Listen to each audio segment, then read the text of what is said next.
I'm really serious. I think that's a good idea. Just talking? Well, what's the show about? It's about nothing. No story? No, forget the story. You gotta have a story. Who says you gotta have a story? Some men aren't looking for anything logical, like money. Some men just want to watch the world burn. Instead, only try to realize the truth. There is no spoon. There is no spoon. I'll tell you what it's worth. Not a damn thing. It's a waste of time.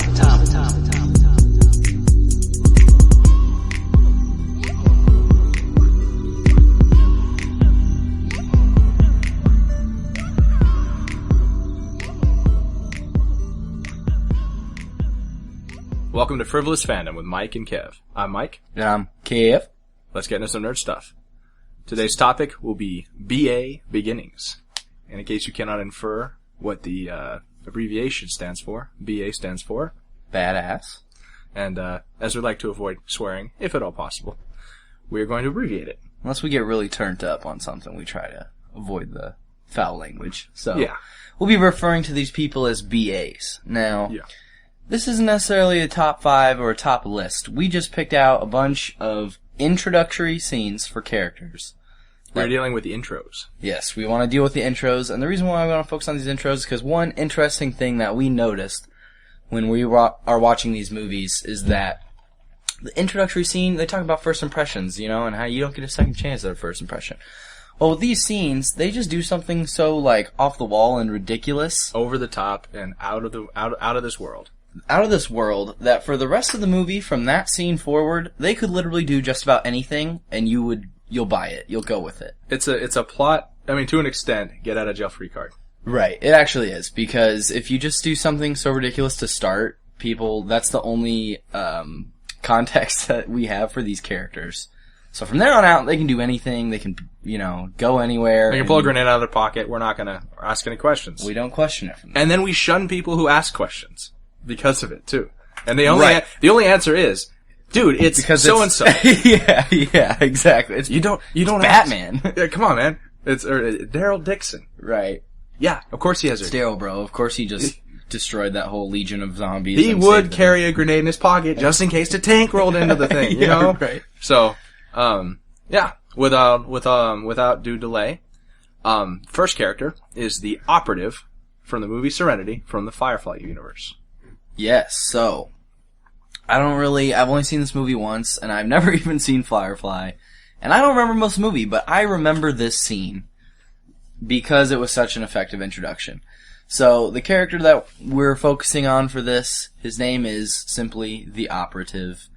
He's an agent of the Parliament who they don't even name because they don't want to be connected with him. They have him do sort of shady. He's your typical Black Ops trope. Well, I mean, he is black. Well, that helps too. But he performs black ops, meaning like hidden ops. Yeah.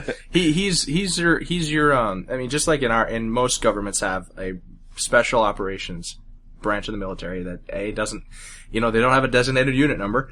They're not, right. they're not, you don't call them the SEALs or the Rangers. They're there. Right. And they're paid to do things that probably aren't Government very nice. just needs some plausible deniability. Is like, I don't know why that very well trained and highly equipped man came. I don't know where he came from. Did something that greatly benefits my interests, but it happened. I might as well take advantage. These things happen. These things happen. But yeah, so the thing that stuck out to me for this scene was how efficient he was. He does very, very, very, very slightly does he show any actual real aggression. It's just, This is my job. Right. This is, and he's philosophizing. Mm-hmm. I know that's not a word. But he's I think you meant philosopherizing. Yes, that would be the correct vernacular. But he's sitting there delivering this worldview to his target. Right. He's expounding on the point and purpose of government and the greater good, while this scientist is shaking in his boots, thinking, "Am I going to die? Right. Why is this man educating me?" Right. So. I'm the expert here. Yeah. And he's doing that whole thing where he's in complete command of the situation, and he's asking the questions that he already knows the answer to that you can't answer any other way. Like, oh, so you saw fit to put these top government officials in a room with a sidekick. And then he's like, Genius. no, I didn't. Then why'd you put him in there? Like, there's no right answer for this guy. And you know what? And he's not pulling a Hans Landa. He's not boxing him in. No. He's got him. He's just going through the motions. He's got a check sheet. You know what? Before I kill you, I need to make sure you did A, B, C, and D. We know you did A, B, and C, and D. He's like, before I kill you, I just want you to know why I'm killing you. Yeah. I want you to acknowledge the fact that you deserved this. This is for your own benefit. And the way he's talking, it's clearly establishes that this is a highly intelligent character as well. I think that's some of the point of this monologue he's going on. He's not. And he's not a Darth Maul. He's not just a blade. He has the mind to match, and that actually makes him more dangerous. Right. And so, of course, there's a couple security guards with this guy, and they... Your atypical black suit guys, they're like, whatever. They either have a false sense of bravado, or I don't know why, but they try to go in on this guy right after he pulls that sword. Yeah. I mean, you should have gone in on him when his back was turned before he pulled out the sword. Rule of thumb, if the moment the man has a sword out and I'm more than like 10 paces away, I already have the gun drawn because I don't want you closer than that if the weapon's not already pointed at you. It's something you learn in hand-to-hand combat combatives. I think it's like 30 paces, give or take, where a person with a normal pistol loaded and not cocked in your holster, that most people can draw and fire and get shots off. So if you're within that pace range, someone's got a knife and they're sprinting at you. They'll probably beat you. You're gonna get 2 shots or maybe 4 or 5 shots in while they're stabbing you. So anything at that point, if I'm behind him and he can't see me, I'm going to silently be taking the gun out and have it on him. Right. So. But that's just me. The moment the sword came out. Of course, just like with Batman, you're like, why are the mooks always running at Batman? Right. But yeah, so of course they come at him. He promptly slits their throats, stabs their chesticles. I mean, you've seen scenes where someone says, "Oh, he cut them down." No, he actually cut them down in this one. Right? And then, so the best part, of course, the diplomat or whatever he was, I don't remember. He was a scientist. Some scientist guy. He tries to run away. And so he just runs up to him, and he does some weird, probably made-up technique where he paralyzes the guy. He paralyzes him. Yeah, he jams his hand into through the man's liver up into his spine. Which would hurt bad. I'm not gonna lie, that'd be very painful. But I don't know about paralysis. Right. Oh, you know what? Part of his whole spiel before this was about how honorable men in history would fall on their own blade when their failure was as severe as his. So he facilitates this man. He facilitates a situation where this man gets to regain his lost honor. Yeah. So he paralyzes him, and literally he takes the sword and plants it on the ground and is kneeling, waiting, and he's just sort of looking at some chick. I forgot why she was. She's like a secretary, and she's she's like running away. And he's like, Miss, just watch. No malice towards her. He has no reason to hurt her. The 2 goons were pulling guns. That's why they died. And she's like, we need files on so and so. While the dude's heading towards the sword. Yeah. So he slowly just falls face first, nothing you do, into the sword, falls on his own sword, and then the guy's like, "You died an honorable death." Blah blah blah. This is not a bad death. Like trying to reassure the man. The whole situation is so absurd that you learn, you figure out with very little actual background story. I'm dealing with a zealot who's brilliant and deadly. Yeah, right. All in the same thing. And you know what? I don't want to mess with this guy. Exactly. Yeah, I don't want to mess with him, and I'm pretty sure he's going to be in the rest of this movie, and he is. And so that did a really great job of setting that dude up, so he could cut through a couple hundred rooms full of people. It wouldn't matter. And so that's a good little intro, I would say, for a character, because it's not the most fleshed out character, but that scene alone tells you what you need to know. You can read into it. Well, and speaking of clearing a room, our next intro, our next BA beginning, is for Trinity from The Matrix. Yes, one of the scenes that you remember. Yeah, especially as a kid growing up watching this movie, you're like, that scene was sick. How many times has that crane kick been used in tropes? I think it was even in The Simpsons where in sync they all jump in there, it goes boom, and And the camera twirls around as they hover in the air. Yeah. And basically, yeah, for the next, 5 to 10 years, every parody had to have the crane kick where the camera spins in a circle while she's slow-mo hovering in the air. I think Shrek, too, did it. Yep, Shrek did it. But it's one of those things, though, is we've sold it so far short of, what it actually was when it came out. That was a cool scene. Oh, yeah. A cool you effect. were like, what? You're like, that's sick. And I think back then, since they didn't have the digital, cameras that they have now, they literally set up, 100 cameras or something like that around the room, and had to go frame by, picture by picture. Yeah. And recreate that. So it's just, respect to old movie-making methods that are so much more difficult, but worth it. But basically, yeah, so this is, you don't quite know much about the Matrix yet, because it's the very first scene. You don't really know about the agents. This is just sort of your introduction to them, because she's on the phone with Morpheus. So it's kind of a double intro. Yeah.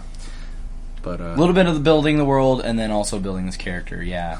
She's in there, and the cop's like, we can handle one little girl, and then, of course, Agent Smith's like, your men are dead. No, your men are already dead. Right. And then she does some running on wall, trickeration, she breaks some joints. Clears a full room of cops with guns going. Right. They're, and that's the thing. Stupid that they didn't listen to the FBI, quote-unquote FBI agent. Right. But let's be honest, it's not like they're walking up trying to just, hug her to death. They've got their guns drawn. Yeah, right. They're ready to shoot her. She just breaks their arm, takes their gun. Yeah, it's one of those things where it's I'm sure the guy who lived that thing is traumatized for the rest of his life. He cannot go back to work. He has PTSD. Right. He's just shaking, silent. I mean, he has virtual PTSD. Right. And then there's a great scene also. So basically, she escapes. She beats up all the cops. She gets a phone call from Morpheus. Oh no, they're agents. You're like, okay, well, I don't know what an agent is, but now I'm supposed to be afraid of these agents. And then she runs up to the roof and she goes leaping from roof to roof, which is way cool. And then the cops all stop and they're like, impossible. Wait, she was in heels for this whole thing, wasn't she? Was she in heels for this one? I don't remember. She's in heels a lot in these movies. Right. She probably was. I think she was. Because, you always want to wear heels. You always got to care about fashion when you're going into life or death situations. Shout out to another character we're going to hit later on in this. But, so she goes leaping across the roof, and then the cop's like, impossible, so then that just gives you more hints, okay, this is crazy. Yeah, reality doesn't seem to apply to the special people in this situation. And then, of course, the agents go too. And then there's one of the coolest shots is when she dives across another alleyway. But the way the camera angle is really awesome, where it pans above her as she's sort of swan diving through the air. And then she crashes through the window and rolls down the staircase and effectively ditches all the agents and stuff behind. Well, and you can tell too that it shows a moment of vulnerability for the character, right? But it also demonstrates that she is trained. And she is tough. Right. So she sits there and she has to tell herself, get up, Trinity. Get up. Right. And she does. Right. And it's I forgot the psychological term. It's a conditioning term where you by verbalizing what you want your body to do, even if your autonomic nervous system is telling you, I don't want to go anywhere. Right. By verbalizing it, it's a training technique. Right. So.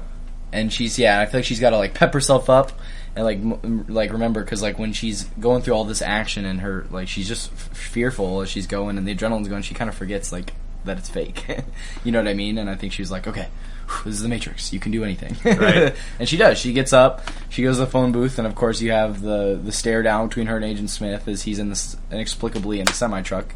Yeah. I mean, I guess there you go. That's another thing. They build up Agent Smith because this guy's gonna be able to do anything. Well, he takes over a trucker's body. At that point, right. I'm concerned as the viewer as to wait, what just happened? Right. Oh, I now have to be worried of all the people. Is he a liquid Terminator? What is this guy? And then sunglasses, what? Right. Hey, I actually never thought about that. Plus, he's wearing sunglasses at night. I wonder if that's where they got the idea for that, from the liquid Terminator. It's sort of the same thing, because he does that a lot in that movie. Yeah, I wonder. Anyways, just thought about that right now. Yeah, interesting connection. And then, of course, she beats him in the phone booth, boom, beams out, and so right there you get just a sense of who are the agents. This Trinity character, she knows what she's doing. It's an epic cat and mouse dynamic. Right. So you're already on edge. You're already like, okay, who's chasing? Okay, and I'm assuming you identify with the person being chased. Who's chasing us? Right. Why are they winning? Right. So, and then you hear the great discussion between the agents. They foreshadow the the dive into the Matrix. Right. So yeah, I really like that scene because then from the rest of the movie, obviously Neo does all the most badass stuff because he's the one. But other than that, Trinity for the most part does like. Hey, he most goes of the through. cool At least stuff. the reason why that the first one will always be my favorite is because he has an awkward period. Right. Or he's like, oh, I can beat this girl. Wham! No, you can't. Not yet. Right. Yeah. And then you get to see him steadily grow into the BA. I know that Kung he Fu. is. But this wasn't his beginning. This was all about Trinity, and that was a great scene.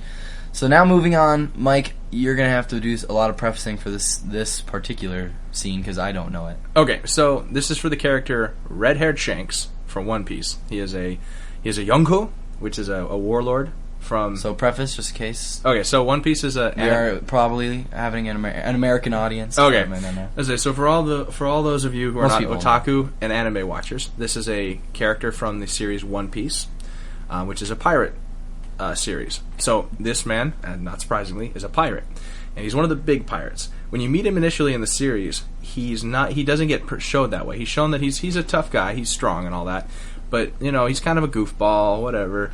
And you get to know him as a dear friend of the main characters. Now, fast forward a good 7 seasons into the series.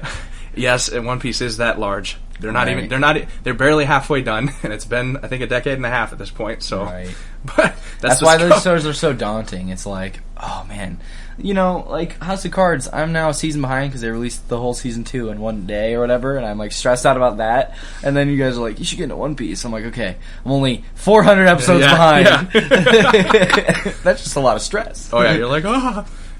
But so basically, the scene that this new introduction happens. So it's kind of a reintroduction, but it's an all-out war that's been going on for the last whole character arc between another warlord's group of people and the government of this world. So the way it's set up is there's the world government that has this navy that polices the seas and all that, and then you have a kind of like a dividing ocean or sea between the new world and the old world.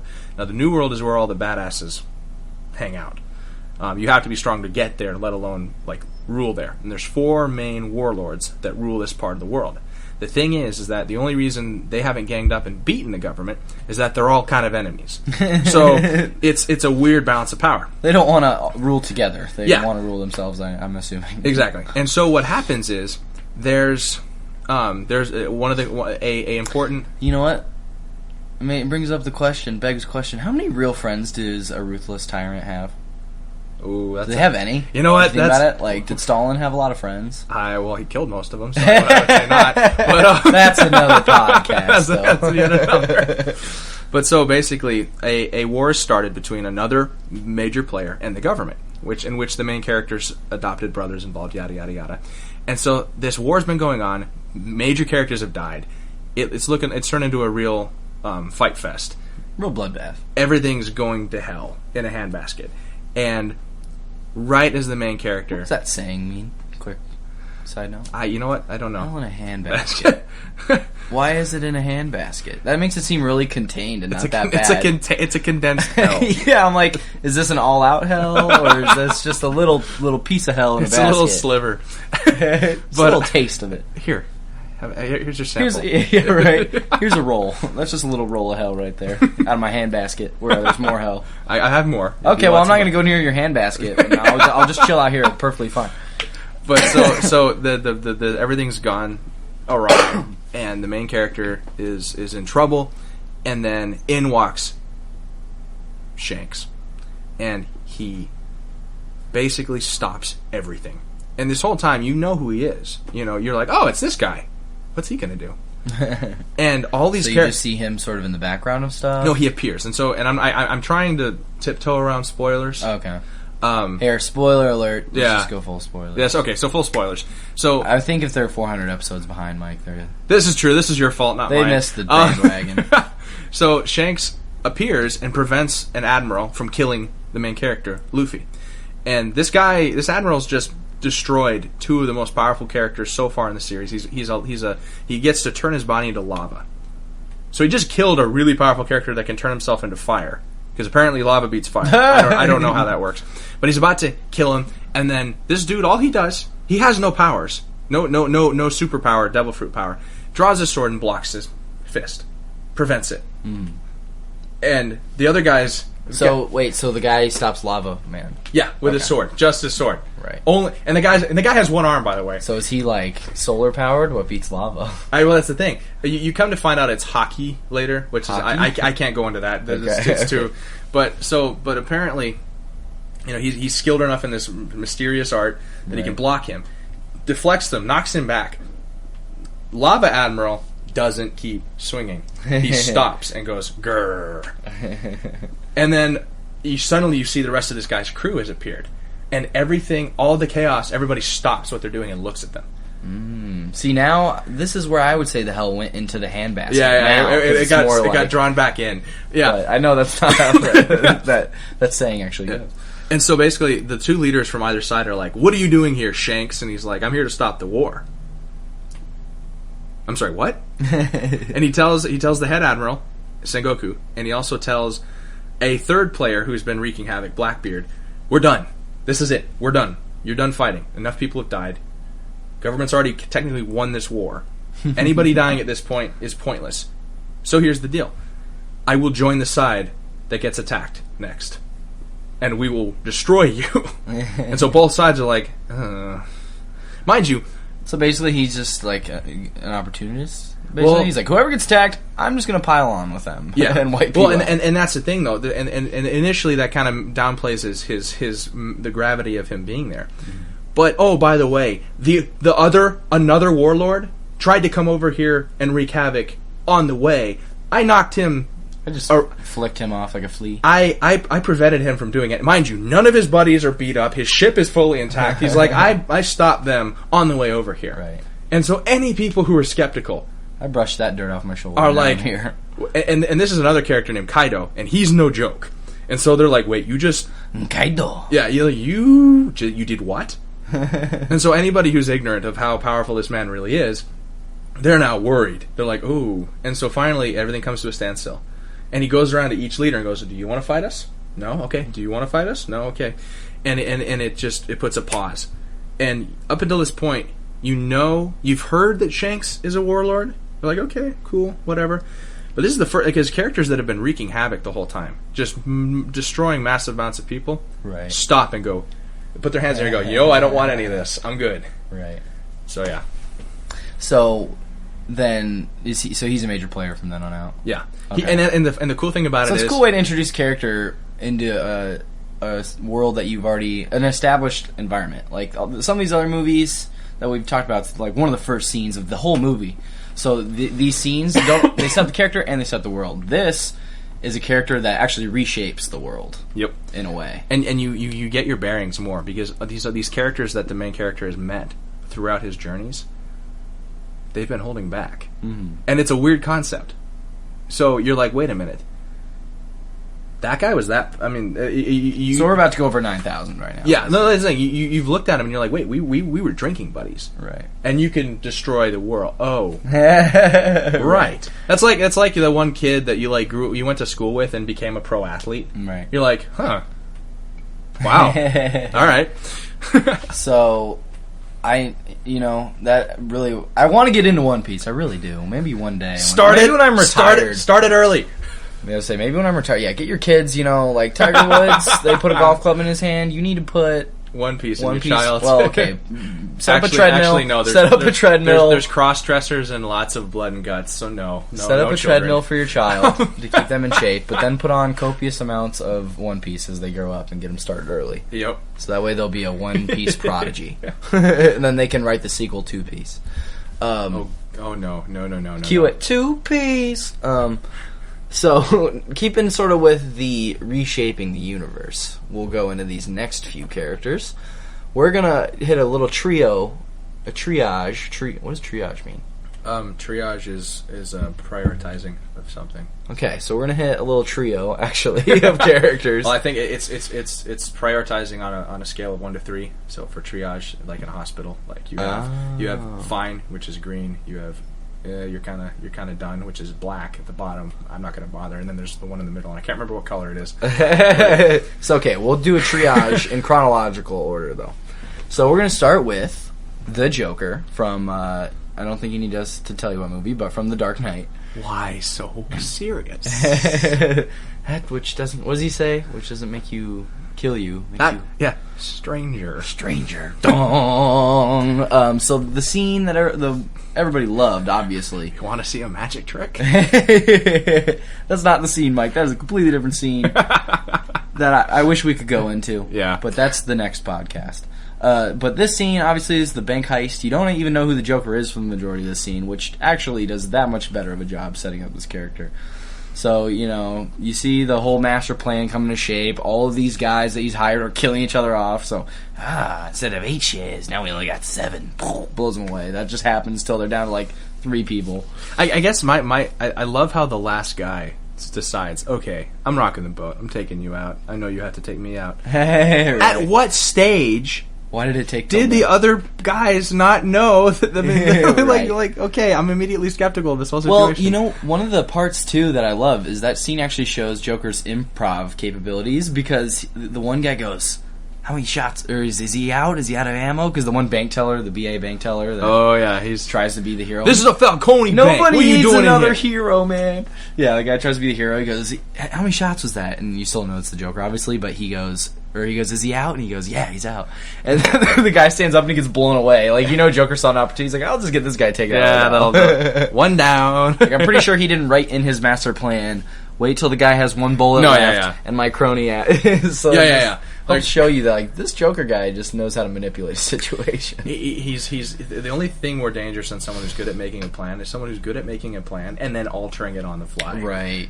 and then of course you have the scene. What makes you think you're gonna get away with this? The guy that hired you is just gonna do the same. Well, I'm the guy that hired me. Pulls off the mask, puts the what you think is a grenade in his mouth. It has the little string attached. So just everything about this guy's peculiar. I'm supposed to kill the bus driver. Bus driver. Yeah. Yep. Which that would never work like that. But who cares? No. That's pretend the bloodthirsty goon doesn't immediately put a bullet in your head the moment you're no. Right, I draw the line at when the bus pulls out into a slot of 9 other buses. Yeah. So did he pay all of those bus drivers to alter their routes? How many schools are there by this bank that there's 9 different buses? Well, technically it's Gotham, so you have to assume that they've got some massive magnet schools, which we don't really have them in Arizona, but I've read that some of those high schools are kind of scary. There's too many children packed into a little area. What are you going to do? You just got to put them in there. Well, and that's the thing. So what, do they when you're walking in line as a kid, you gotta stay single file, the bus drivers. You gotta stay single file. And you gotta leave just enough room for one bus. But you know what, I think honestly, the only off the top of my head retcon I could apply is, if the Joker actually has the bus drivers' families under gun, I could kind of see it. See, and that's the beauty of this character. Because you never know the extent of his plans. And so you're like, he probably did have them under gun. You don't know, but you can infer. It's fair to infer that he does. Not to mention the kids are like, Daddy, a bus came through the wall. Right, Timmy. And that's why this intro's so great. Because from that point on, for the rest of the movie, because I've heard people complain, oh, how could this have happened? How could this happen? And you're like, it's the Joker. You probably, paid off. You probably had their family come point. You never know. This is the dude. He's totally capable of all of these things you're assuming that he didn't do. How do you know he didn't do these things? He burned half of the city of Gotham's considerable organized crime budget for the century up in flames. Yeah, just for panache. He didn't even have to do that. Enough money that you could, literally one man could not spend it all. Right. At once. By the way, movie magic, he burns Lau was sitting on top of that pile, but for the sake of the scene and being able to hear what people are saying, you don't hear Lau just screaming in agony. Yeah. Maybe he was kind and knocked him out, which actually, no, that doesn't, because you would wake up immediately if you were being burned. No, yeah, Ooh. You'd feel that. No, until you went numb. I'm not turning my EMT brain on for that one. No. Right. So that scene, does such a good job, and it changes the game because you're like, in the first movie, all the enemies were real practical. Even Ra's al Ghul, who's pretty spectacular ninja. His motives were real practical. Like, oh, we gotta. Well, I mean, he's pretty insane, but he's remarkably similar to the Operative in his motivations and his machinations. You know, he's meticulous and he's very cold. Right. He's not entirely pleased that he has to kill all these people. Right. But he's like, I'm a realist. This has to be done. I do what I need to do. Yeah, and that right there is a mindset and like an enemy that you can see Batman deconstructing. Like, Batman's gonna figure that dude out, and best him. Whereas the Joker, you're like, who knows what this dude's gonna do? A, you can't get in his head. B, are you sure you want to? Yeah, right. I don't. And then again, for the character, from that point on, you just can assume whatever it takes to make the plan make sense. He might be the worst, the one person who would mess with your mind worse than Hannibal Lecter. Like, you couldn't pay me to be a psychiatrist to walk in there. Well, that's why. Oh, yeah, that's why I highly recommend Mad Love by Paul Dini. If you guys haven't read it, it's the story of how Harley Quinn fell in love with the Joker, and she's his therapist. Yeah, and then it's great because across several pages, eventually Joker's in the therapist chair, and she's laying on the couch, and he's like, "Tell me how you feel," and stuff. Totally manipulates her. So, highly recommend that. So, you know, obviously this first scene, I think it played before I Am Legend, I want to say, because they showed this scene in theaters to sort of get people hyped. Yeah. And that was when the hype train for, like, The Dark Knight was like, oh my gosh, this movie looks sick. They did the same thing for The Dark Knight Rises, which brings us to our next character, and Bane, and the infamous airplane scene. My intro is better. Yeah. Maybe he's wondering why you would take off the mask before you kill the man. He's wondering why you would shoot the man before throwing him out of the plane. Yeah, no. I'm just talking about, like, Joker. Like, why did you need to take off your mask if you're just going to kill that guy? And make a little statement. I guess it's like the Operative. I need to make sure you acknowledge that you deserve to die. Right. Oh, man. But yeah, so obviously Bane, again, you don't know who he is to start the scene, although the dude that's 8 feet tall and ripped is probably Bane, bag on his head or not. The guy who the two CIA operatives have to grunt to lift up is probably Bane. Like, oh, God, dude. Man, can we get like a pulley in here or something? A forklift? What are you, like 230? Crap. Jeez, man, you're dense. That's obviously not pure fat right there. I'm not on steroids. Yeah, right. No, he's on Titan, or I don't know. I don't forget what that's it. No, Venom. Yeah, I want to... Like, you're clearly going to have some side effects if you start pumping yourself in with Venom. I don't care how ripped you get. See, honestly, this is going to be my first and only nitpick for Bane, but I don't care. I mean, there's not many anesthetics out there. No pain meds that don't... like. Anybody who's taken pain meds knows you don't feel like taking over the world when you're on it. You feel like taking a nap. So you feel like taking over the dream world. let alone if it's being pumped into your lungs. 24. I don't even. Maybe this is Bane's Inception. Bane's actually asleep for all this because he's just knocked out on morphine. That would be hilarious. Inception. What if he invented the character of Batman? There is no Batman. He just needed the ultimate hero to take down, and for but who lets themselves lose in a lucid dream? That's terrible. Right? And the way, hey, right. That guy, he's a humble dude. I respect that. Maybe I don't win this time. So in the scene, obviously, I'm hijacking this plane. They hijacked a plane from the CIA. Littlefinger. From not Walking Dead. Game of Thrones, which... It's funny, because I didn't get into Game of Thrones till after I'd seen Dark Knight Rises. And so when we watched it again. Yeah, when we watched Dark Knight Rises again, I was like, this Littlefinger! I'm like, yup. I was like, he's as much of a little prick in this movie as he is. The only difference is... This iteration of Littlefinger doesn't know everything. Right, yeah. This guy is not nearly as dangerous as Littlefinger. But yeah, so he crashes the plane with another plane. And then, really, the cool things about this scene is you don't see Bane not mess anybody up. No, but you get a sense of all of his goons. But you get a sense of his physicality. Like, I love the shot where he's looking up. Yeah, he catches himself. You're like, how strong are your shoulders? Catch your full weight. Well, that's the thing. You look at him, and he's not Schwarzenegger. And people who've powerlifted or done CrossFit or done any kind of like explosive training will tell you, I'm not terrified of the yoked out guy who's clearly drinking protein shakes every other day. Right. He may be better off than a string bean right. when it's time to rumble. But at the end of the day, the guy who's not too big but is still very strong, right. That guy's got functional strength. Like, right. There's mass there, but if you have giant biceps, you've probably worked on giant biceps. Yeah. Which means you're not working for function, you're working for pretty. Right, and he looks real practical. Listen, if you want to be pretty, great. But I'm not worried about pretty. I'm worried about... See, and that's why anybody who doesn't like Bane, anybody who criticizes Bane because it's pain meds, like we just said, doesn't really make sense, I'll admit. But if you criticize him because it's not steroid juice, you're dumb. Because Bane in the comics would not be a good fighter. He'd be too bulky. A Brock Lesnar. Right. Well, that's what they went for. He's just thick. big. He's practical. And I love when he's hanging there like a gorilla. He's like, and you're whatever, just like, dude. holy cow, this guy could crush my skull. Well, and actually, Brock Lesnar's a good example. Brock, during WWE, would not win against anyone in the UFC. Oh, yeah. I'm going to call it right now, and I might get yelled at for this, but you know, he's too slow. Right. Can't scratch his own head, let alone. Right.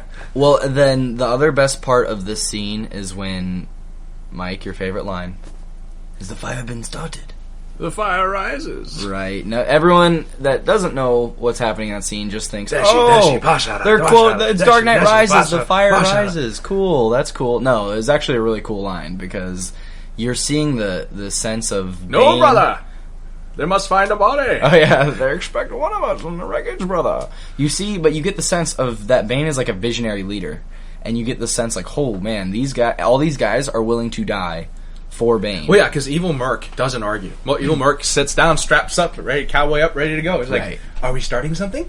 Yeah, that's why. And then he goes, the fire rises. The Merc was basically just like, give me some confirmation that this is a worthy death, that I'm dying. And he does. So he's like, the Merc guy is more than happy to strap himself in and die. See, that's the part that cracks me up. Why the seatbelt? Yeah, right. I gotta be as safe as possible before I die. Right. Yeah, no, I don't know. Are we making up the seatbelt? No, he strapped himself in. I'm pretty sure he strapped himself in. Hey, I like it. That's the kind of Merc I want on my team. Thinks of everything. Very practical Merc, okay? Nothing slipping through the cracks on my team. No, he knows exactly what's going on. Yeah. And then for the rest of the movie, like, it's different than the Joker. The Joker gets by on like some plot devicey type stuff because you're like, oh, he's that crazy. You don't know what he did. With Bane, he gets by because you're like, he probably just had all these men working day and night, and they were more than willing to do. Like, they couldn't possibly rig all the sewers. Well, you're probably right, but they probably were going on no sleep because they were so committed to Bane's cause. He probably rounded up all the meth heads and said, "Listen, I'll give you more meth if you do this." They're like, "Okay." Right. You know, he's brutal, but he's also charismatic. Yeah, I was say you get his charisma. That's the thing because you get the sense subtly of his physicality. So then later when he beats up Batman, it's believable and awesome. But this scene gives you the sense of his master. He's capable of master plans. He's charismatic. He's a visionary leader that these guys are willing to follow. And so everything in the rest of that movie, I bought personally. Oh yeah, you're not gonna have a hard time pitching until it. they turned him into a mad dog at the end. We'll ignore that. We can't go there. Yeah, we won't go there. So then the last character though in this triage is Catwoman. Mm-hmm. And her scene, Selena Kyle, and her scene in Wayne Manor towards the beginning of the movie where she steals the pearls. She might be the only human being in that universe that says, "I tripped Batman." Yeah, she trips Batman. And the thing is, here, think about this. Of all the gizmos and gadgets, Batman willingly sacrifices his Batmobile. The coolest vehicle of all time. Yeah. But he gets sentimental over these pearls. The one like physical object in the world that he would like care. Yeah, well, it's the thing that the thief supposedly was after when he killed his parents. So this is, I mean, and if you think about it, this is the man that, in the memory of his dead parents, started a crusade. Right. I mean, this man is probably borderline sociopathically attached to this set of pearls. Right. So that being said. Right, and the great thing about this scene is it shows Selena Kyle's manipulative abilities, because when she changes Alfred is talking to her, he's like, "Go upstairs, lock the key, or open the door, lay down the tray, leave, lock the door. That's all I'll ask you to do." And she's like, "Oh, yeah, yes sir, I'll do it." Like acting all innocent, all doe-eyed, and Princess Diaries, if you will. You know, that's why I really do think that's probably why Cameron snagged her. Or no, not Cameron. Nolan. Oh, I stop getting them mixed up. But yeah, Nolan snagged her. They both end in N. Yeah, that's Cameron. Unfortunately, that's not an excuse. I'm trying to help you, Thank man. you. I'm like that other Bane goon while the other one's getting choked. He's like, "You did this to yourself, man." Like, just. But yeah, I'm going to ask you a question while I'm choking you. It's rhetorical. Yeah, he says that. It's rhetorical. No, I'm just kidding. That never happened. Should have happened, but it didn't. But so we watched them. We watched the back and forth between Selina Kyle and Bruce Wayne. Right. And then once she realizes the jig is up, like, Bruce Wayne's calling her out, like, I need those pearls back. she just goes, "Oh, that's too bad." Yeah. Kicks out. Kicks the. She goes, oops. And then just like. And then I think the Catwoman theme even She comes in saunters the background. away. Yeah. Ba-da-da. Yeah. Saunters away in heels. She's in heels. She's in heels for this. And then does gymnastics in heels to get out of the place. Right. Now, granted, we know that most normal rich people would have screamed their heads off like, "Stop the thief!" and then probably use very other unkind words to describe said woman. Bruce Wayne just goes, "Well, I'll be darned." He's intrigued. You first had my curiosity. You had my attention. No, he goes, now you have my attention. And so, he lets her get away because, spoilers, the pearls are, traced, which, I mean, granted, he's Batman, he's not stupid. See, and that's why I have to attack Kevin Smith real quick, because he always criticizes Dark Knight Rises. He's like, why does Batman would never give up, just quit. I'm like, he was still the detective. He still had rebuilt his Batcave. He had his whole infrastructure and his computers, and he even had those pearls rigged to trace. Like, he's not. He's at this point he understands. I cannot go out. Right. And I'm crippled. Yeah. Let's throw that out there. Right. I have a femoral fracture. Right. That apparently isn't fixed yet. Right. Which, by the way, as an EMT, ow. Yeah, and it's like in a realistic Batman, he has realistic consequences on his body. Like, yeah, I love the second you slow down. The thing is, Batman, would never work anyways. But let's just hypothetically say when he's 25, 27, that he could go out there and defeat these criminals. The second you slow down at all, you're dead. Well, once you've hit 32, I don't see it happening. Right, you're not gonna be able to move like you were, and you're not gonna recover as quickly. No, and that's your healing process. Just goes. I mean, I love the doctor saying you have no synovial fluid in your knees. Right. How did you do this? Right. I know pro athletes who have better looking knees than you. And don't get me started on how many rib fractures you have. Right. How did this happen again? Yeah, and like he never starts being Batman mentally. And so if you think about The Dark Knight Rises, the corruption starts happening in the bureaucracy. Bureaucracy, thank you. The bureaucratocracy.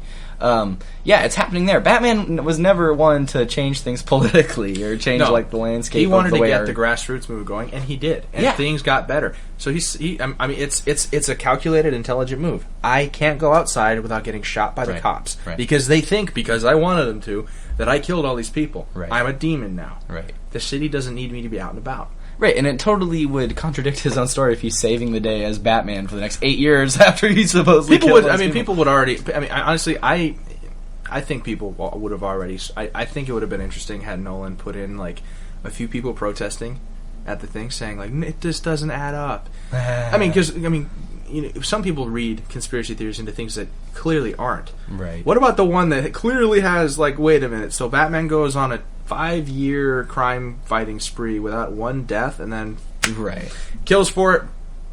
One of them a cop, by the way. One of them a policeman. Right. Like, I don't know. I don't believe it. Right. So, it's...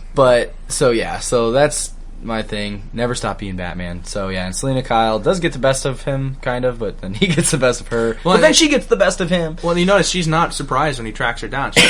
She's like, right, thought it matter of time. She's like, crap, I should have checked the pearls. Right. And that's the thing. She's wily. And that's the only reason I didn't have a huge problem. I would say, the best part with the scene is she does the backflip and heels down from the second floor of the mansion, third floor, whatever, goes to the car, instantly starts manipulating the congressman. Yeah. So after having ripped off her apparently Velcroed on maid uniform to now a cute little black dress. Right. Like, what? Why? Yeah. So, and then just further shows, like, she is controlling these men. She is one step ahead of you. Don't kid yourself. Right. So, and then for the rest of the movie, you assume, yes, she reasonably would manipulate anybody into doing anything she needs done. And you know what? I could see a girl. Granted, I would have liked a more athletic Catwoman. Yeah. I'm not going to go into that. She did great. I could see a woman knowing the timing based on the manipulation. When do I need to hit this guy right in the jaw? Right. When do I need to just nail him and knock him out? Right.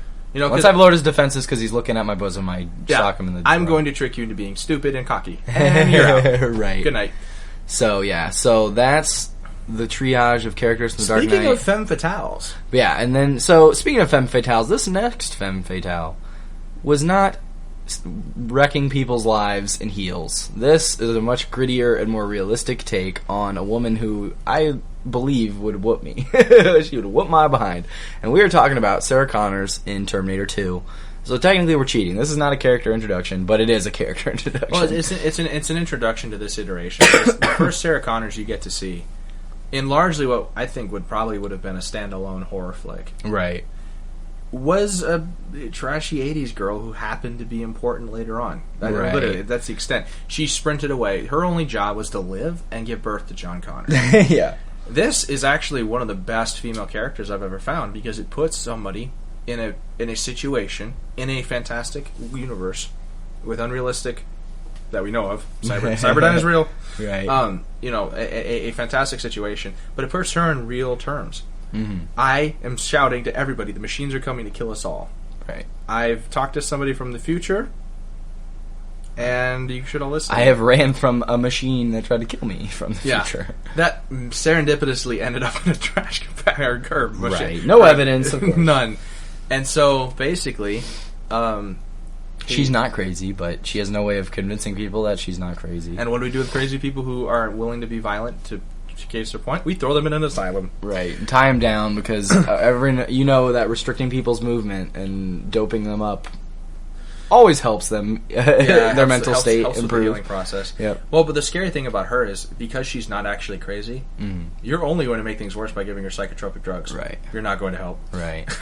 And so, yeah, and this isn't really her intro either, even in this movie, but it sort of is, because up until this point, you sort of just see her being abused by the psychologist and the other assistants in the asylum, and you see her doing chin-ups. Yeah. But you don't really see her, and she doesn't have a whole lot of interaction with the story up to this point. It's kind of a placeholder scene. Like, here is what happened to Mom. Right, she's there. Just remember she's there. But for now, we got to focus on John Connor and focus on the machine saving him, and also establishing the liquid Terminator.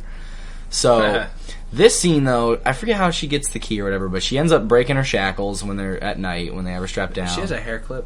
Is it a hair clip? Yeah, she has a pin or something. Yeah, she gets out basically. She tricks the guard into opening the door because obviously she's hiding in the room. Whoops him big time. Just breaks his nose, breaks his face, knocks him out instantly. Drags his body in, wiping up the blood in the meantime. And the best, and then she pulls up his nightstick. Yeah, that was funny. She mops up the blood with his own body just in one felt swoop as she's dragging him into the cell. Efficient. Yes, right. Cold, brutal, efficient. Gets rid of the broomsticks that she used to beat this man to a pulp. Takes his tonfa / nightstick. Right. And then starts running through the halls. Right. She's like gazelling through these halls. Honestly, she can, the actress who played this woman. Oh yeah, She's an athlete. Shape, I give her that. Right. So, I mean, she easily beat me in a foot race. Yeah, and like you're saying, no offense to Anne Hathaway, but she still looks like a skinny toothpick. Yeah. So to speak. I can safely say that if I'm half aware of who even Catwoman, if I'm half aware of Catwoman, preface I'm 320 pounds, mostly muscle. I'm not getting taken out by Anne Hathaway. It's not going to happen. Annie Hathaways. If I'm not paying attention. Right. I think Sarah Connors could drop me. Right. Give her a nightstick. Yeah, it's not out of the realm of possibility. Oh yeah, let her get one good solid hit to the back of your head to start things. Suddenly I'm seeing pretty colors, wondering what. Right.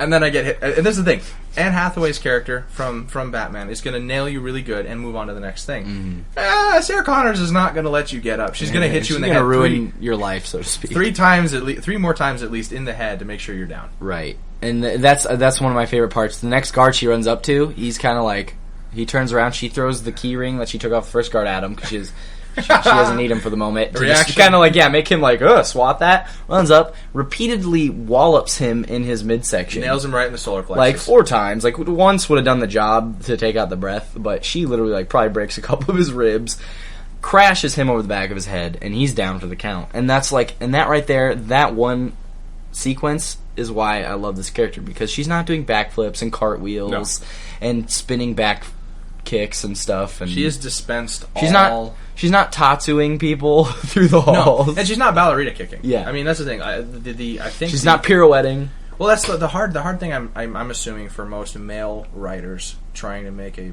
BA female character is okay. Obviously, she can't outmatch them with strength. Let's make it a finesse thing, which is fine. Oh no, she has some strength. Well, that's the thing. But let's and granted, she's not physically. It's less finesse, actually. This is more brutal. Exactly, I would say it's to the point. It's reductionist. It's Right. Krav Maga, Right. and that's why I love how Right. She takes the element of surprise, the one step she has to put him down for the count before they could really have a fair shot. and she goes for the biggest guy. Right. And so it's there's a reason why hand-to-hand combat is different than martial art. Martial art has a lot of spinny kicks. Martial art has a lot of, really grandiose kung fu stuff. And you know what? That's pretty, and it takes a lot of athleticism, so that's good.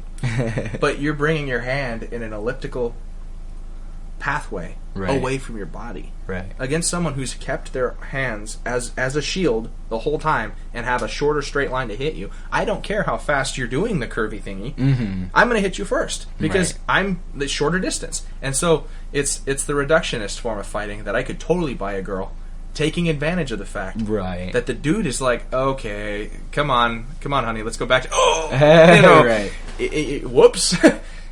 Yeah, and this is because like Trinity, I bought that, and then once you know sort of the way that world works of the Matrix, I buy it because she's so strong-willed. I'm like, mentally. That makes sense. In the Matrix, she could beat him up. This one, I'm like, I buy her physicality too. Oh yeah, she's brutal. And she's in shape. So, and then eventually the scene, she breaks the psychologist's arm, and then pumps a syringe full of, what was it, Roto-Rooter? Yeah, just stuff Puts you it don't in- want in your carotid. let Puts it in alone. his neck to then get past the next set of guards, like, I will kill him if you don't move.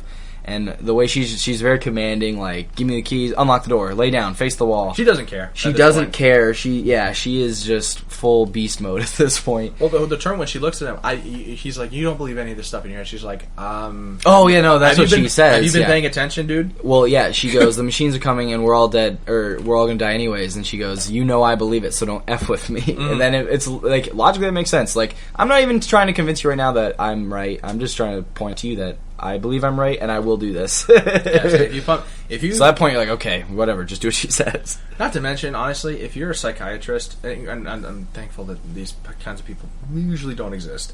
If you're an abusive psychiatrist in an asylum ward, and you've been abusing this trapped person, Right. I don't think there's much you can say at I this took point. convince her, right.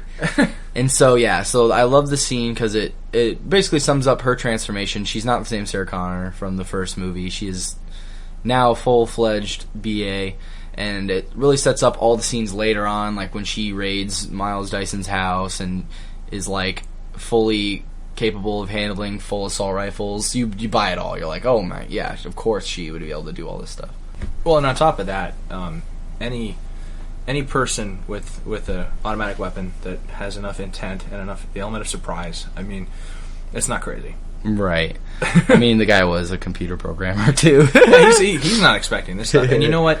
You have to empathize because now you're confronted as the audience. Like, I don't know, everybody thinks of the Terminator as Terminator 2 is a stupid action flick. Right. Not really. I mean, it's been tainted by the subsequent Terminators, unfortunately. Well, and it's been if they just stopped at Terminator 2, that is one of the best. Well, and it's been troped into the next millennium. But, right. But the thing is, the fact It's like the remains, I am your father thing. Yeah. Like, it has ruined the impact of what was a brilliant scene. Well, and you know, she's going to be in real life. She'd be labeled as a terrorist, psycho whack job. Psycho wacko. Yeah, a sacco. She will be labeled as such. She will be arrested and or killed. And you know what? To the kid and the mom, Right. that's my dad. That's my husband. What are you doing? He's not trying to take. What are you talking about, lady? You're nuts. So and then granted, she's right.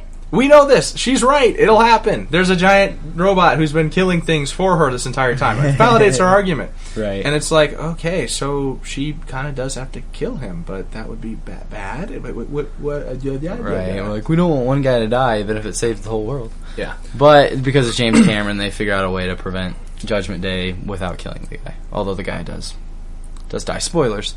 And super spoiler, Super Agent Asac Schrader was in Terminator 2 as one of the SWAT guys that goes in before Miles Dyson blows up the whole facility. That's just a little snippet for you guys, a little treat. So going into the next character that we are going to address. We are going into the movie we didn't get to really address with the Tarantino podcast, and that is Django. Django. Oh, Django! The illustrious and grandiose, but tasteful Dr. Shulz. Very tasteful Dr. Shulz. The sophisticated yet brutal Dr. Shulz. So, the very first scene of the entire movie, the very first scene you see him is the very first scene of the entire movie, and it's where you see Django is in a line of slaves as these two slavers are driving them somewhere across Texas Right. to then sell them, and all of a sudden you just see a little tooth cart rolling up, little tooth on top going left and right. You're like, what? Rolls up, and then you see it and you're like, oh, it's Christoph Waltz, this is gonna be awesome, and it is. So basically, It's kind of a guarantee. he's looking for somebody who can help him ID the Brittle Brothers. The Brittle Brothers. I can't do it, Hans, or the... Do you know Crystal. the Brittle Brothers? And then so he goes, who's from this plantation? I forget the name. And then, here, I am. Like, who said that? Shut up. You know, And he starts walking up like to he just him. hooked, and he boldly walks up to this person, Django, and says, "So you're from this plantation?" Yep. He does like, could you identify the Brittle Brothers? See, Stop talking to him like that. See, I'm a bounty hunter, and I need to find the Brittle Brothers. I have a bounty to kill them. So if you can show me, and then of course the two slavers are like, all right, rah, rah, rah, rah, rah. All right, it's time for you to go. And he's like, I wish to parlay with you. And then he's like, speak English. He's like, my bad. It is a second language to me after all. Which is a great line because he's speaking above their vernacular. Well, and then it's humorous too because you already figure out that, I mean, granted, the South was probably pretty xenophobic in general at that point to Yankees, let alone Europeans. So. They're probably literally, doesn't matter how much money he's going to offer them, doesn't want anything to do with this guy. They just, because they're just prejudiced. They're like, get out of here. We're not doing... And then, no, it's funny, though, because he does do the, you know what, before he starts asking the slaves questions, because that's really what sets him off. Don't talk to him like that. Like what? Like a human being is what he meant. But he's like that. Because he goes, I have 5,000 reasons I could change your mind. And he does the same trick that he does with Calvin Candy later. He makes such a... They're like, okay. And then when he starts talking to him, they're like, no, unacceptable. Go away. Yep. You know, and then the guy pulls a gun. Like, guy makes a huge mistake. Tactical error. are you just being overzealous in your aggression, or do you intend to shoot me? He pulls back the hammer. I see. And then, in the coolest gun trick I've seen since the old westerns, and mind you, I've tried to do a quick draw with a revolver. It's not easy in and of itself. Drops the lantern from holding position, pulls, and shoots the man dead in the eyes. Yes. Right before, and like any reaction time, Right. as the lantern falls to the ground. Right, yeah. He literally pulls out his gun and is pulling the trigger as the lantern hits the ground. Boom! And then, even to be even more awesome, he shoots the horse, which at first, like, oh, maybe he missed. No, he literally walks up to the guy and he's like, I shot your horse to trap you, and so you wouldn't do anything rash. Like your brother here. Like, he didn't want to kill that guy, because that guy didn't have the gun, wasn't pointing at him with a gun. And then the coolest thing is he picks up, that guy had his gun holding the lantern. He's holding up that lantern with his gun. He picks up that gun and with the lantern on it, walks up to Django, and hands the gun with the lantern to another slave.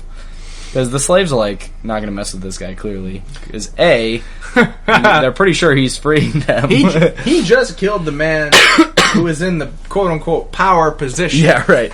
Might I hold this? And that is to assist him. Right, that's why it's so great. He just walks up and like... Oh, could you hold this for me, please? And yeah, and like literally the thing that the other guy wouldn't admit is like he's treating these slaves like people. Yeah. And that's one of my favorite things about Dr. Shulz is he uses his full vernacular when he's talking to Django. And then in the later scene when he goes, "Are you positive?" And then he goes, he's like, "Huh?" And he's like, "I don't know what that means." Well, he's like, "Are you sure?" "Yeah, I'm sure." "Are you positive?" "No." "What do you mean you're not positive?" He's like, I don't know what that means." So it means you're sure. "I'm sure." Bang! I was like he's got to give. Yeah, like he doesn't slow anything down for Django, and oh man, I could go into such a good... He's talking so fast too, because he's like, okay, this is urgent, but I need to make sure that's him. You're positive, right? I mean, if I'm not, I'm committing murder. Okay, cool, bang, right. No hesitation. Like, so he's been primed the whole time. We got to beat on him.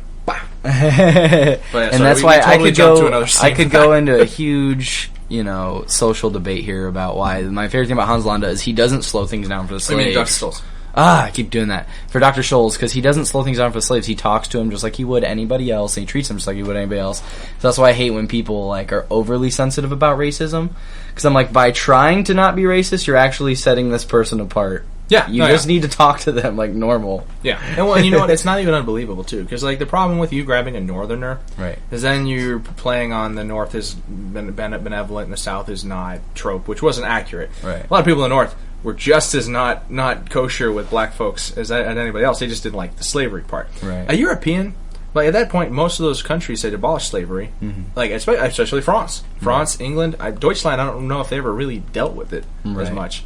They only ran a colony in South America for maybe a couple of decades, so they didn't really have a chance. They were just so far behind the British and the Spanish. They're kind of landlocked too. That helps. Right. Yeah, they didn't have a clear path to the ocean. Yeah, and so.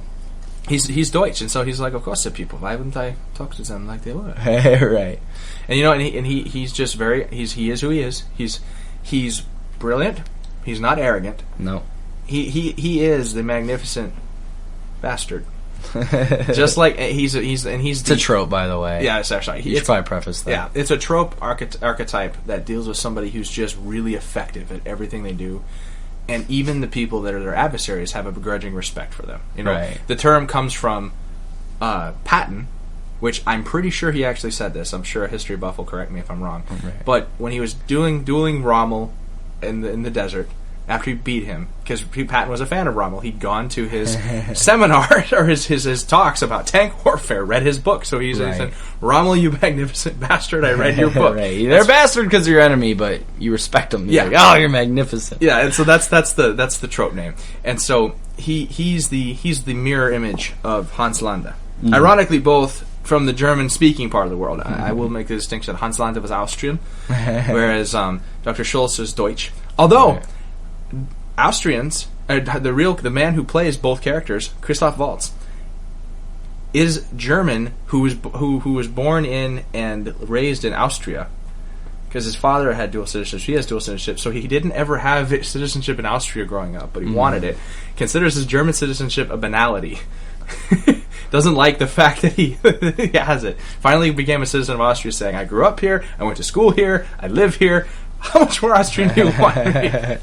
Right. I mean, who doesn't want to be from where Arnold Schwarzenegger's from? Right.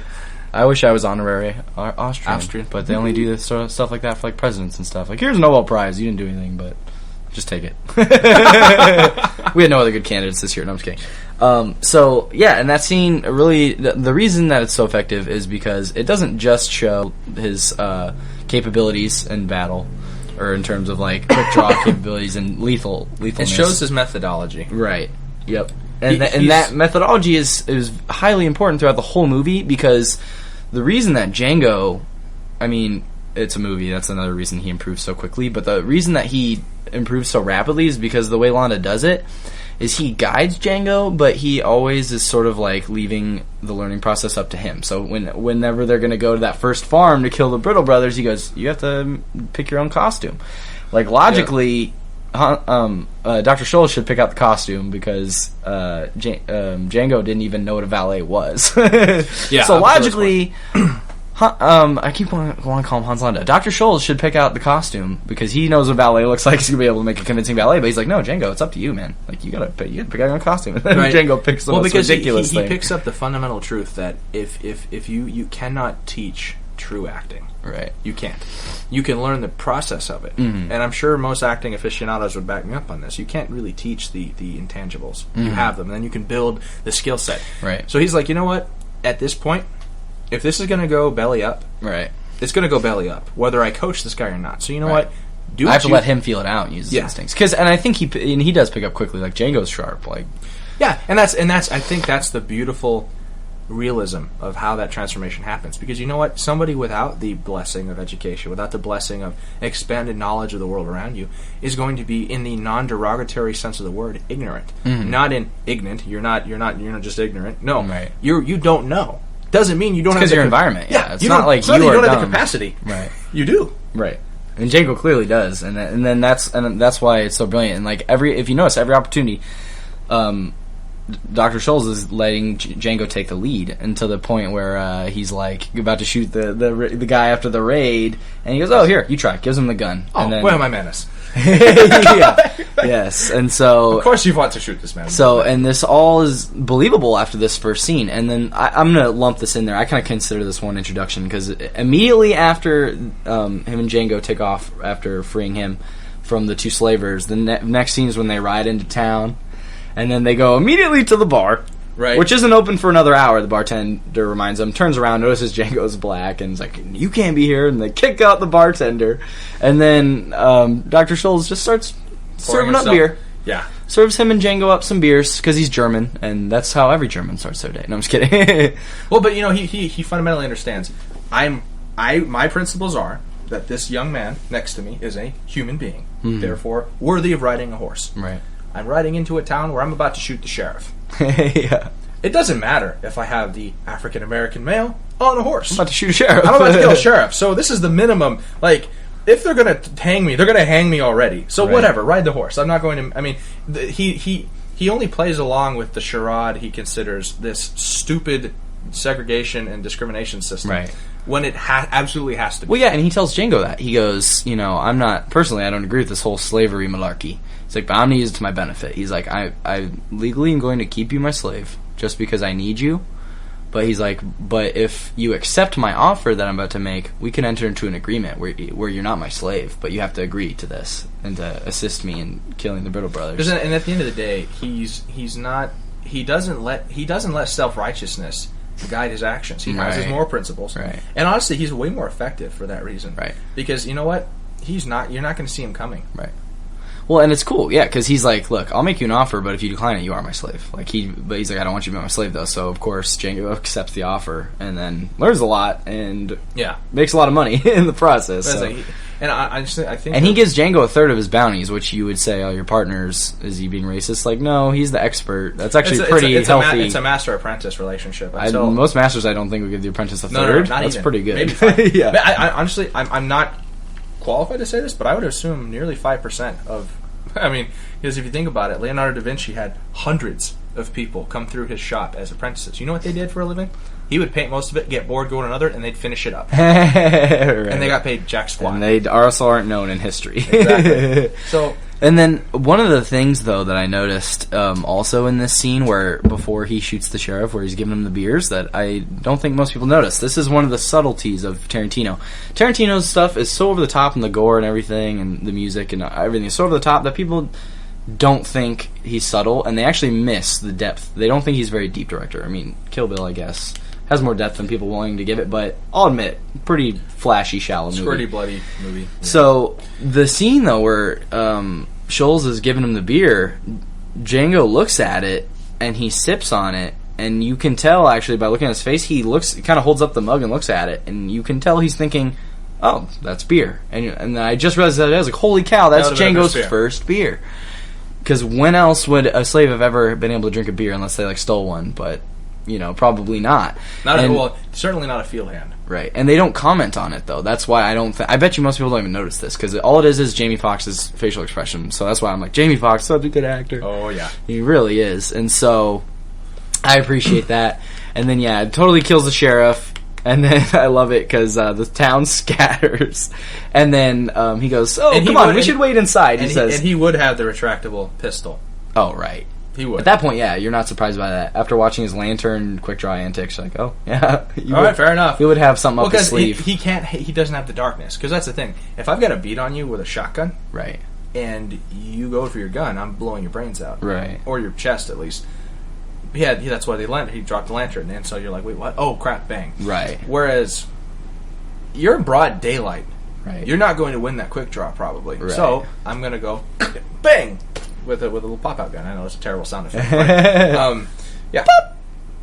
It's just the ingenuity. And it's from being sharp. The funny thing about it, though, is he shoots him, and nobody kind of got what happened, and when he walks around to the other side of him and shoots him in the head, then everybody runs. Wait, what the... Oh, God, that's a gun. I'm like, you just saw him get shot. Why were you not already running? I thought that you were spite. I think it's just because it was so quick that they didn't really put it Well, I love how together. Django is sitting there in shock. Like, you just shot... The sheriff. Yeah. You shot the white man in charge of this of the southern town. Well, that's why it's great too, because Hans Landa goes, "Come on, we should wait inside." And then Django's like, "Shouldn't we leave?" he's like, "I'll explain. Come. Yeah. This is part of the plan. Yeah, and then that's why it's great, and that's why even when they have 100 rifles on every roof aiming at every entrance into the bar, Hans Landa's you in control. still feel that Dr. Shulz has the upper hand. Yeah, I never once, like, in that scene, you're like, he still has the upper hand, and I believe it. He's so crafty, he's so way clever. too calm. Yeah, exactly. Django's like, I'm getting hung. This wasn't a spur-of-the-moment thing. He wasn't like, oh, I don't like you, Sheriff. Boom. Like, clearly. Which builds why Django would trust him from then on. Because at that point, Django, look on Django's face when he's sitting in there, when he hears the words, 100 rifles, he's like, I'm getting lynched today. That's what's happening. Right. I got freed. I got to ride a horse, and I got to try a beer, and now I'm going to get lynched. This is the highlight of my existence. And then they get out of it. Then they get out And of it. make money. And they walk out of the town, and you see the sheriff, too, sitting there. In other words, Sheriff, you owe me $200. right. Marshal. You owe me Another foot's Marshall. $200. Yeah, the Marshal's sitting there, and you know what? And that's the thing. I know Dr. Shulz would have dealt with. I mean, he reads that the Marshal is a law and order guy. Mm. You know, because the way the Marshal says, like, oh, by the way, it's against the law to have a black guy in a bar. Right. Doesn't say you northern prick. Right. Why is there a black? No, he says it's against the law. He's a rules guy. He's doing his job. Right. Which is why Hans Landa goes, oh, really? Whips out the wanted poster. Like, I'm following the law. Oh, that was another great line, too. He's like, Sheriff, do I have your word that I will not be shot on sight after exiting the bar? And he's like, oh, like you did our sheriff here, like a dog in the street? Exactly. Exactly like that. Do I have your word? I will not be shot down like a dog in the streets. Because you know what? I wonder how much the Marshal wasn't expecting that reply. Precisely. You are correct. And like I love how and I wonder if he probably has the vernacular and the vocabulary, but the slang he doesn't. Yeah. So he's probably like perfect. I now have a new euphemism. Which is Right. wonderful. Murder. Wonderful. And so he's the whimsical, and only really intelligent people can stop in a dire situation and go, oh, that's cool. I've got a new euphemism to use. Awesome. All right. And so you're right. And from that point forward, like, obviously Django trusts Dr. Shulz, and that's why it's such an interesting relationship between them, because Dr. Shulz just guides him. He's not trying to overly coach him. He senses that Django's got a knack for it. It's like he says, the kids are natural. And he just guides him. That's why I like it. He lets him pick his own costumes. And then towards the end when they go into Candyland, he's like, I just want to see you be a black slaver. He's like, that's you. You're a Mandingo expert. And then that's pretty much all he coaches them on. And Django at that point fills in the blanks and starts to really own the role, which is cool to see. And so when they have that initial conversation, sorry to cut you off. No. Django says to him, a black slaver is worse than the head house servant. I'm going to not use Let's the word. say it. Let's just say it. It's like that, dude. It's like that interview with Samuel L. Jackson. This stuff's going on public, man. I'm not doing that. But dude, there was an interview with Samuel L. Jackson where the guy he's like, I want to ask you about your use of the N-word in this movie. And Samuel L. Jackson goes, oh, you mean nigga? And he's like, yeah, that word. He's like, here. He's like, I'll talk to you about it, but I want you to say it. And the guy wouldn't say it, and so Samuel L. Jackson didn't talk to him about it. Oh, that's hilarious. Okay. Yeah. That's what I'm saying. I'm like, if Samuel L. Jackson is basically trying to break down this barrier, like... Fair enough, but... We don't have to do it for this podcast. He ain't going to ride in on a white horse and save our butts. That's true. We're getting nailed. Samuel L. Jackson, what do you think about this obscure podcast that... The creators are the only people that listen to. Wait, how do we create controversy if we're the only people listening to You know what? I'm just being paranoid. Yeah, fair enough. But no, so, he's like, that's the I don't think Django expected to be freed by a dentist when he was walking in the middle of the night. It's a lot weirder. It's a weird world, man. Right. But fair enough. All right, head house word. Yeah. So he's like that. He's the black slaver is the lowest of low, the most foul traitor, the Judas Iscariot of our people. Right. How am I supposed to do that, guy? Exactly. He's like, precisely. I want you to be the lowest of the lowest slaver. Channel that. Think about what it needs. And that's the thing. He's like, you know what? I don't know this world. I'm a German. Right. I'm from Deutschland. I don't have any idea. Although he wouldn't say Deutschland. That wasn't a thing yet. Well, but the thing is, he really does go into it to the point where he sells out the one Mandingo fighter that ran away, and he goes, we ain't buying him. Because Dr. Shulz can't handle it. He's like, I'll buy him. And he goes, no, we won't. He's like, I can't. He's like, that's a bad purchase. We ain't buying it. Which, in the end, if they'd have bought him, they'd have brought him back to the farm as part of their troop and then killed him the second that the jig was up. So it's really not. Well, not only that, at that point, the jig is up. There's no way Monsieur Kandi thinks that Dr. Shulz is in any way, shape, or form serious about this. Right, after buying him. It's like, it's role-playing, and then I love how Django... And that's the thing. I think Django progressed to the point... In the beginning, he hated white people. He bluntly said it. Right. He's evolved. Literally. He evolves as a person. And he goes, you know what? You looked me in the eye when you had me kill a dad in front of his son. Right. Doesn't distinct that was a criminal white dad. Right. Just says, he understands. Just the fact that it was a father in front of his son. And actual humanity. And you have a problem with this guy getting ripped apart by dogs? Mm. Or me? No, but actually, no, not even that. He's like, you're mad at me for yelling at these slaves. Mm. And you had me kill a dad in front of his kid. Well, it's funny. Dr. Shulz has a good line there. He's like, at least this kid's getting to have some last words with his dad, and they'll have a couple, he'll remember his last moments. He's like, that's more than most people can say, and it's like, that's actually kind of true, probably, in the Wild West, people. Oh, yeah. You never know when you're going to go, so, actually, that's not a very good reason to still shoot a father. Still traumatizing the young boy. But it was just funny. I was like, hey, sure, shoot him. Yeah. Well, and so I think that's the awesomeness of how epic. And then, you know what? You got to give it. He stood by his principles to the end. Right. Yeah, I love it when he... And his principles overrode his loyalty to even Django. Right. Yeah, he turns around. I love it. Yeah, he shoots Monsieur Kendi and turns around to Django and goes... I'm sorry, I couldn't resist. Oh, man, I actually hadn't thought about that. That actually that almost ruined Django, because after that, the shootout happens. Because they could have gotten away. Oh, no, he just had to shake his hand. Yeah, all he had to do. But you know what? He sat there and he's like... And that's the thing. He's an intellectual... And he is held by his principles. He couldn't do it. Yeah. He's like, I deem you to be a monster. Right. I'm not shaking your hand. Right. And that was that. And then plus, you know what? After, the first plantation owner... as for the first plantation owner initiated a raid after letting them go with the Brittle Brothers... Who's to say that Candy doesn't just hunt him down the second he lets him go? See, the reason I don't think Candy does is because Candy... wins. Right. He's satisfied in his own mind. And I think that's the humor. Although, thank you, Steven.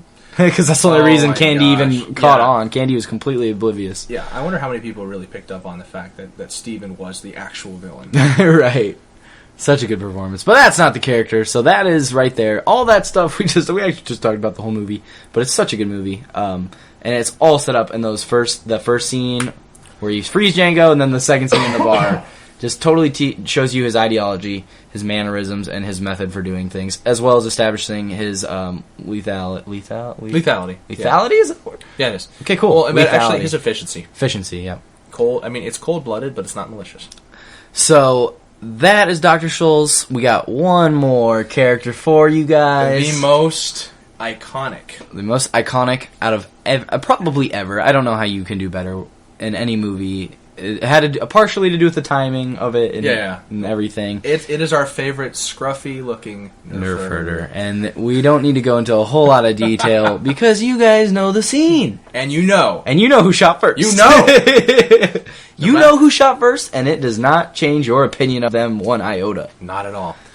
Of course, we are talking about the great... Han Solo. So slow. No, so we're talking about Han Solo, of course, in the cantina, who is doing some shady business with Greedo. Hey, I got the money. I just don't have it with me.